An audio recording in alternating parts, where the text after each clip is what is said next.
प्रणाम स्वामी जी। प्रणाम। आज का पहला प्रश्न, सदा से धर्म और विज्ञान परस्पर दुश्मन रहे हैं, लेकिन सद्गुरु ओशो आध्यात्मिक अनुभूति संपन्न व्यक्ति हैं और वैज्ञानिक सोच विचार वाले भी। यह कैसे संभव हुआ? वास्तव में चमत्कार जैसा लगता है। वैज्ञानिक चिंतन मनन और आध्यात्मिक अनुभूति संपन्न। सबसे पहले ये समझ लें कि धर्म और विज्ञान की दुश्मनी कैसे खड़ी हुई, फिर ये समझना बहुत आसान हो जाएगा कि ओशो के आते आते तक यह समन्वय कैसे स्थापित हुआ। तो हम चलते हैं थोड़े 300-400 साल पहले, जब विज्ञान की शुरुआत हो रही थी।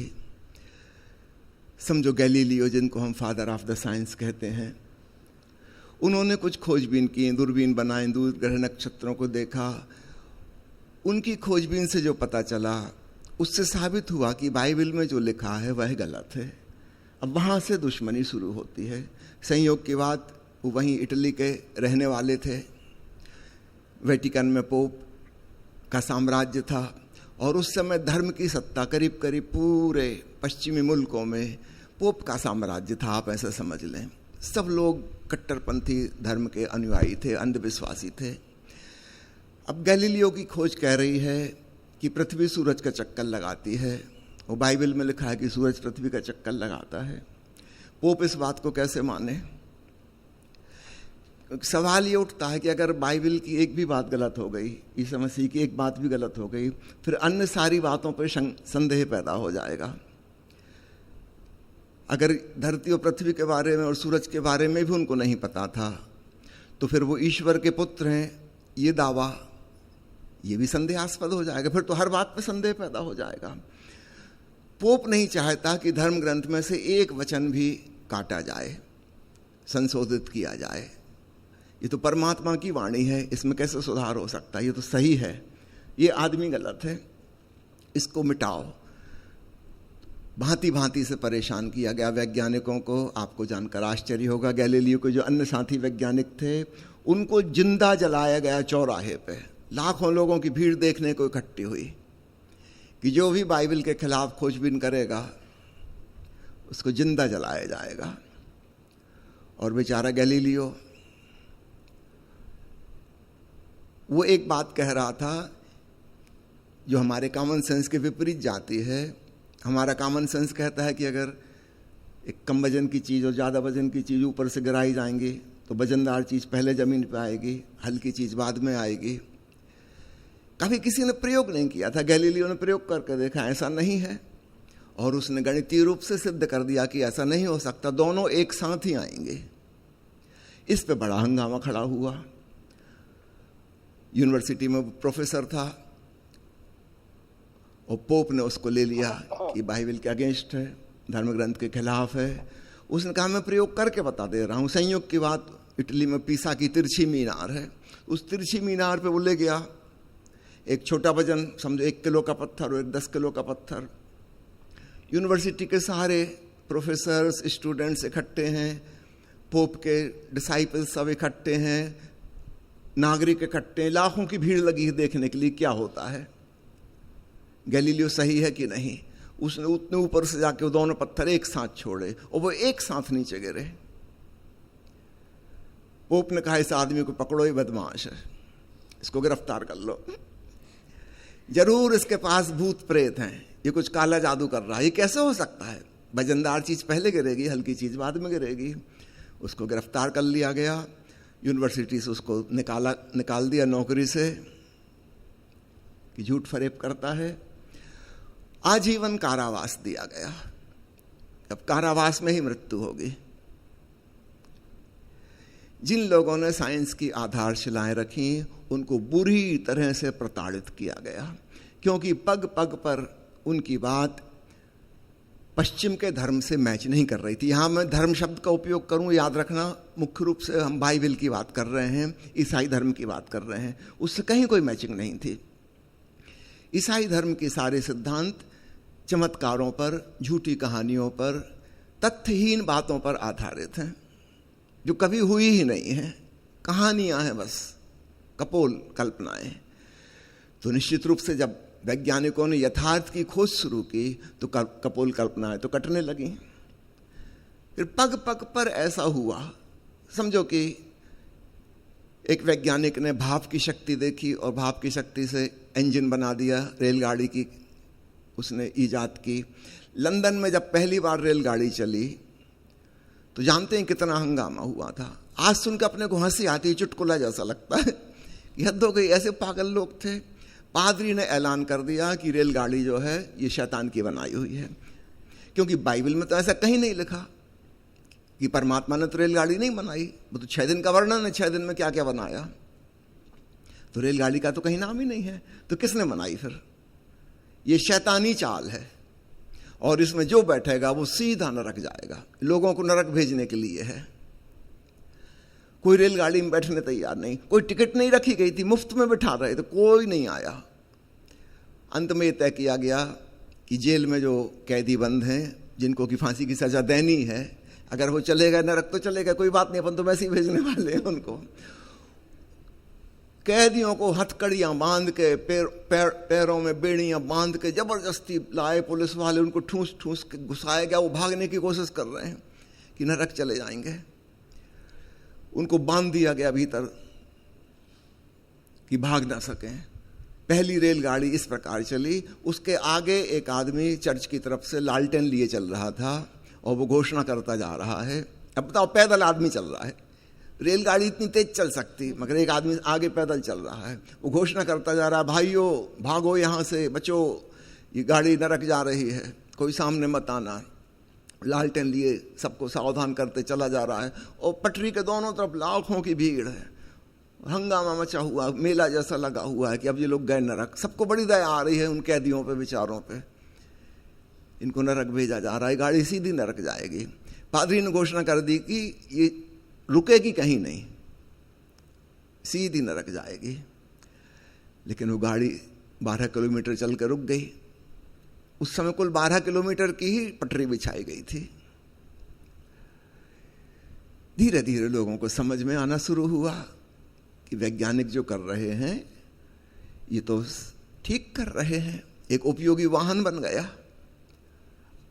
आज जरा सोचो, वो पहले पहले वाहन है, उसके बाद आज हम कितनी दूर तक आ चुके हैं। लेकिन अगर वो शुरुआत ही ना होती तो आज जो क्लाइमेक्स आया विज्ञान का, ये कैसे पैदा हो सकता था? हो ही नहीं सकता था।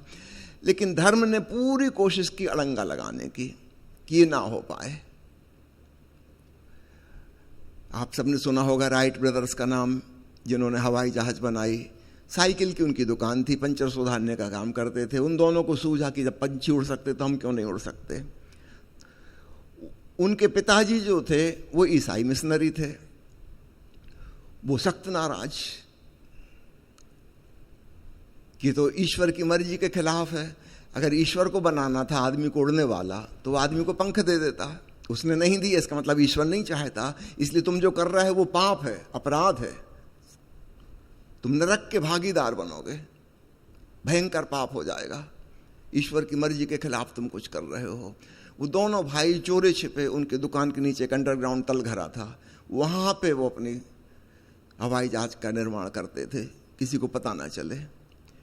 इतनी उनकी बदनामी हो गई कि लोग कुछ पाप का काम करने जा रहे हैं। उनने बना भी ली हवाई जहाज छोटी सी, प्रदर्शन के लिए। कोई देखने ही ना आए। अखबार वालों को बुलाया, उन लोगों ने उनके कार्टून छापे। हद हो गई, नो रिस्पांस। और ये बहुत पुरानी बात नहीं है, अभी कुल 125 साल हुए हैं। अमेरिका में कोई देखने को भी राजी नहीं। हास्यास्पद चीज, क्या बनाया इन्होंने। यहां से वहां गए, थोड़ी नेचुरली छोटी सी तो बनाई थी, 200-400 फुट दूर जाकर उतर गए। इसका करेंगे क्या? What is the use? किसी मखौल उड़ाया गया। किसी ने उनको सलाह दी कि फ्रांस में एक विज्ञान की प्रदर्शनी होने वाली है, आप लोग वहां चले जाएं, शायद वहां आपको कोई इज्जत मिले इस आविष्कार की। वो लोग फ्रांस लेके आए उस विज्ञान के मेले में। वहाँ कोई रिटायर्ड मिलिट्री जनरल देखने आया था। उसको लगा कि ये चीज़ ठीक है, हम दुश्मन के ऊपर जाकर ऊपर से बम पटकेंगे। उसने जाके वहाँ के जो शासन करने वाले थे उनको जाके सलाह दी कि इन लोगों को कुछ पैसे दे के इनका खरीद लें, ये तो गरीब है, इन्होंने तो छोटा सा बनाया है, आप सहयोग दीजिए, फिर अपन बड़े पैमाने पे बनाएंगे और अपनी सेना हमेशा विजयी होगी, क्योंकि लोग जमीन पर रहेंगे, अपन ऊपर से जाके बम पटकेंगे, अपने को उनकी गोली कभी नहीं लगेगी। तो आप देख रहे हैं किस प्रकार एक एक चीज पर वैज्ञानिकों को रोका गया, प्रताड़ित किया गया। बड़ी मुश्किल से जाके विज्ञान की जड़ें थोड़ी थोड़ी जमनी शुरू हुई, लेकिन भांति भांति के कष्टों से उनको गुजरना पड़ा। अब मुश्किल क्या है, क्यों धार्मिक लोग नाराज हैं?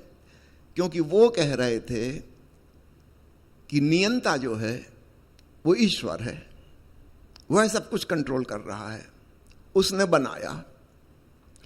और ये नालायक चार्ल्स डार्विन, इसने विकासवाद की थ्योरी रख दी है, कह रहा किसी ने बनाया नहीं है, धीरे धीरे धीरे करोड़ों साल में सब बना है, और उसने हजारों प्रमाण रख दिए लाके।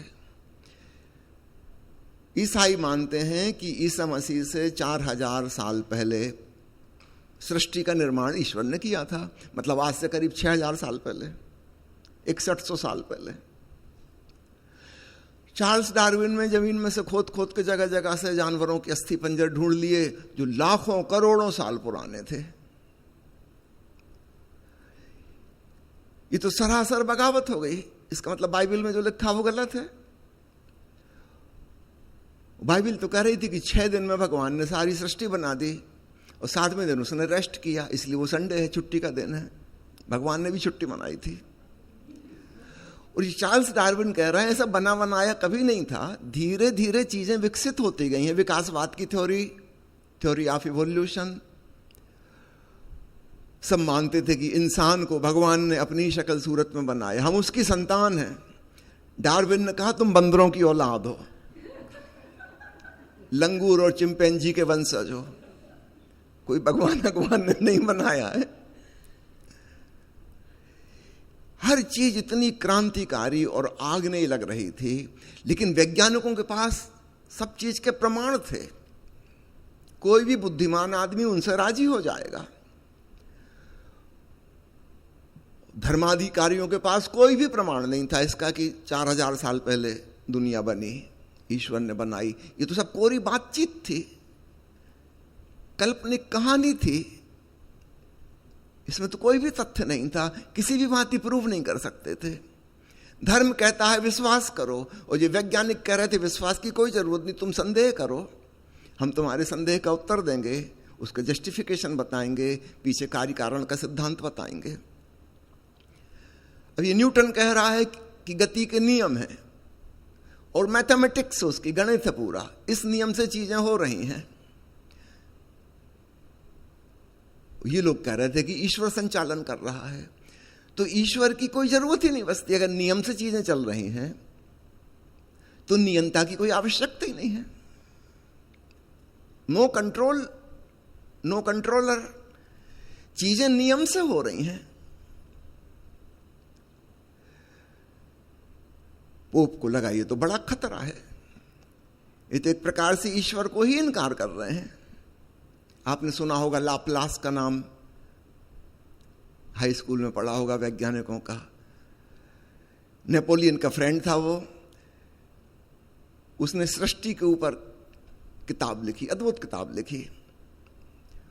नेपोलियन को उसने गिफ्ट दी। नेपोलियन भी उससे बहुत प्रभावित था, उसको बहुत बुद्धिमान मानता था। नेपोलियन ने हफ्ते भर में पूरी किताब पढ़ ली और फिर उसको बुलाया और कहा कि मैं हैरान हूं, ये सृष्टि की किताब है, ब्रह्मांड की रचना के ऊपर, इसमें ईश्वर का तो कहीं नाम ही नहीं आया। ये कैसी किताब सृष्टि के ऊपर, सृष्टा का वर्णन ही नहीं कहीं। लाप्लास ने कहा कि महोदय गणित पर्याप्त है, मैंने जो सिद्ध किया है कहीं उसमें आपको कोई भूल चूक नजर आई क्या? इसमें भगवान की कहां जरूरत है? हमने सब प्रकार नियमों के तहत सिद्ध कर दिया कि सृष्टि कैसे हुई। अगर इसमें कोई भूल चूक हो तो बताइए, मैं गणित सुधार लूंगा। ईश्वर की तो कोई आवश्यकता ही नहीं बैठती इसमें। फिर आए कार्ल मार्क्स, उन्होंने कहा धर्म अफीम का नशा है, और उन्होंने वैज्ञानिक चिंतन मनन के अनुसार बताया कि दुनिया में जो वर्ग भेद है, गरीब अमीर की डिफरेंसेस हैं, वो अर्थव्यवस्था खराब है। इसलिए अगर साम्यवाद और समाजवाद आ जाए तो सब लोग सुखी हो सकेंगे। धर्मगुरु कह रहे थे कि तो ईश्वर की मर्जी से गरीब और अमीर होते हैं।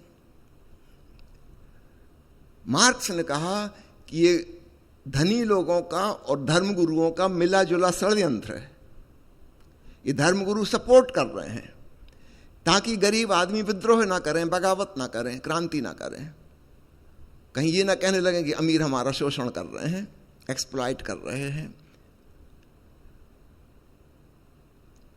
मार्क्स के अनुसार धर्म के जो सिद्धांत हैं कि ईश्वर की मर्जी से कोई गरीब अमीर है, यह केवल एक सांत्वना के लिए है कि गरीब सांत्वना में रहें, संतुष्ट रहें कि क्या करो, ईश्वर ने तुम्हें गरीब बनाया, गरीब रहो, कहीं बगावत नहीं कर देना, नहीं तो अमीर आदमी खतरे में पड़ जाएंगे। तो अमीर को बचाने के लिए धर्मगुरुओं ने ये सिद्धांत रचे हैं ताकि गरीब संतुष्ट रहें। उनको एक जस्टिफिकेशन दे दिया कि इसमें कुछ कर नहीं सकते, तो भगवान की मर्जी है। आधी दुनिया कार्ल मार्क्स से प्रभावित हो गई। धर्म की जड़ें धीरे धीरे उखड़ने लगी। तो प्यारे मित्रों, धर्म की दुश्मनी बिल्कुल स्टार्टिंग से हो गई, करीब समझो 400 साल पहले से। फिर बर्ट्रैंड रसेल जैसा आदमी आया, नोबेल प्राइज विनर, और उसने किताब लिखी why I am not a Christian, मैं ईसाई क्यों नहीं हूं। और उसने जो तर्क दिए हैं, वो तो महान दार्शनिक और महान गणितज्ञ था, उसके तर्कों को कोई काट ही नहीं सकता, अकाट्य तर्क। और उसने सारे तर्क दिए कि मैंने ईसाई धर्म क्यों छोड़ दिया। ये बातें हैं। कोई भी बुद्धिमान आदमी बर्ट्रैंड रसेल से राजी होगा, बाइबल से राजी नहीं होगा। धीरे धीरे बुद्धिमान और बुद्धू दो वर्ग विभाजित होने लगे। धार्मिक अधार्मिक। धार्मिक केवल वही बचे जिनका आईक्यू लेवल थोड़ा कम था, जो मूर्खतापूर्ण बचकानी बातों पे भरोसा कर सकें। भयभीत लोग जिन्हें कोई सहारा चाहिए। जो लोग थोड़े साहसी थे, हिम्मतवर थे, बुद्धिमान थे, तर्कयुक्त थे, वो धीरे धीरे धीरे खिसकने लगे। और फिर आया फ्रेडरिक नीत्शे, जिसने सारे तर्कों के बाद घोषणा कर दी ईश्वर मर गया है और मनुष्य अब स्वतंत्र है। God is dead and now man is free. ये क्लाइमैक्स आ गया। तार्किक सोच विचार का, वैज्ञानिक चिंतन मनन का, प्रयोग के द्वारा चीजों को सिद्ध करने का, कार्य कारण खोजने का, काज एंड इफेक्ट। धर्म काज एंड इफेक्ट की बात नहीं करता था। वो कहता भगवान की मर्जी हुई, एक दिन उसने सृष्टि बना दी। उनसे पूछ भाई क्यों बना दी, इसके पहले क्या कर रहे थे, और पहले क्यों नहीं बना दी। नहीं, कोई कार्य कारण नहीं, बस मूड आ गया बना दी। वैज्ञानिकों ने हर चीज का जस्टिफिकेशन दिया, कार्य कारण बताया कि कोई कारण होता है, उसके वजह से कारण, उसका कार्य, उसका परिणाम आता है। हम पानी को गर्म करते हैं तो भाप बनती है, भगवान की मर्जी से नहीं बन जाती। नहीं करेंगे गर्म तो नहीं बनेगी, भगवान कुछ नहीं कर सकता। धीरे धीरे धीरे नियंता की कोई आवश्यकता नहीं बची। जैसे जैसे नियम समझ में आ गया, नियम अपने आप में पर्याप्त है, इनफ है। धरती घूम रही है सूरज के चारों तरफ, एक नियम है, ग्रेविटेशनल फोर्स काम कर रहा है, उससे वो बंधी हुई है एक अदृश्य धागे की तरह।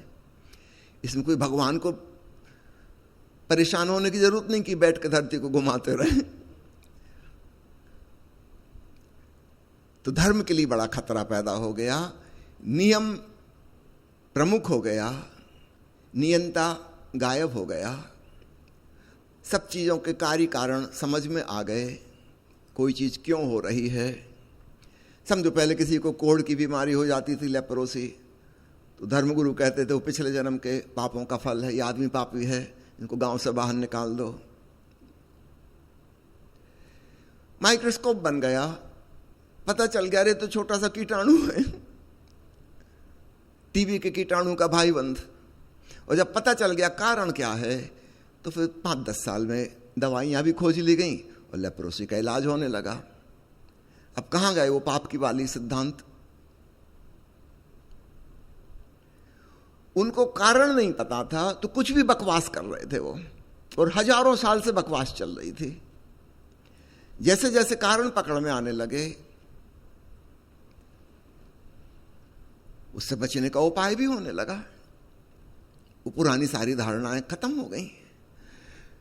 तो मैं आपसे कहना चाहता हूं, पिछले 400 साल में धर्म और विज्ञान की दुश्मनी कदम कदम पे होती चली गई।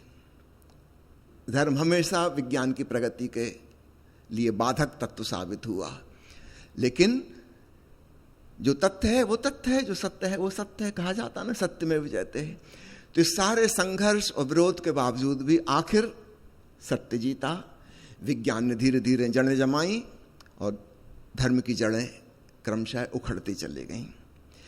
तो ये दुश्मनी समझ में आ जाए, इसके बाद फिर आगे समझना आसान हो जाएगा कि ओशो के समय आते आते कैसे वह समन्वय हो पाया है।